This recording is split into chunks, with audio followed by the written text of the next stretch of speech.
నమస్తే welcome to అల్ల TV.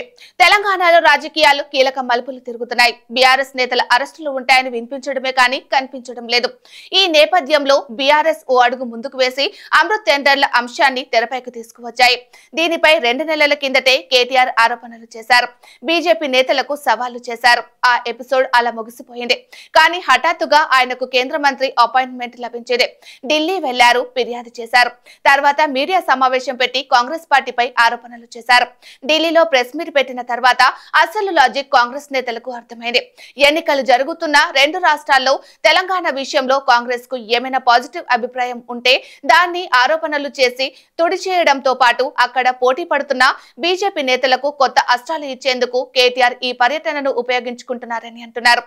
అంటే ఈ పర్యటనను కేటీఆర్ ప్లాన్ చేసుకోలేదు, బీజేపీనే ప్లాన్ చేసిందని కాంగ్రెస్ వర్గాలు ఓ నిర్ణయానికి వస్తున్నాయి. రేవంత్ రెడ్డి వచ్చే 2 రోజులు మహారాష్ట్రలో విస్తృతంగా పర్యటించబోతున్నారు.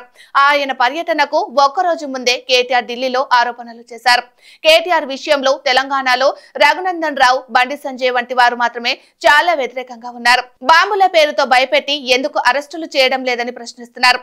కానీ మిగతా వారు మాత్రం సైలెంట్ గా ఉంటున్నారు. ఇప్పుడు కాంగ్రెస్ అవినీతిపై బీజేపీకి ఫిర్యాదు చేయడం కాస్త వింతగానే ఉంటుంది. అయినా కేటీఆర్ ఏమాత్రం ఆలోచించకుండా చేసేశారు. దీనిపై బండి, రఘునందన్లు స్పందిస్తారో లేదో చూడాలి మరి.